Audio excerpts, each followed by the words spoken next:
Pagbisita ng Natureland sa Agap. Today, may bibisita sa akin from Natureland. Wala pa ako masyadong alam about sa kanila. But yung alam ko is parang nag-benchmarking sila or nagpa-farm visit sa mga organic farm or yung mga nagpa-practice ng organic.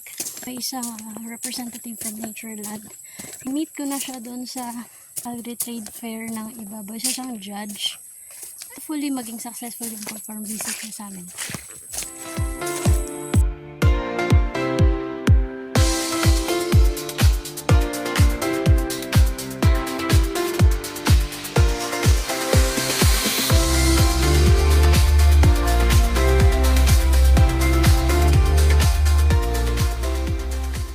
Ay, nung first ko na nilagay yan dito, parang ganito yung panahon, almost 1 month, so hindi masyado green. So akala ko dapat sa sunlight siya. After a month, sobra din yung araw, namatay. So parang sa shady lang pala dapat siya. Okay.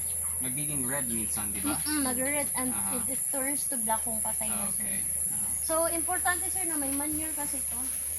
Pagkain. Masyado silang malalaki kung may mga manure din. Ano Hindi naman nyo palang fertilizer nila sir. Okay. So, hindi din recommended yung mga manure ng mga animals na nila napakain ng commercial feeds.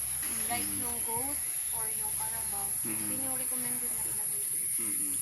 Hindi ko pa na-try yung FPJ, sir. Pero some are saying na parang pwede din daw. Anong FPJ? Fermented plant.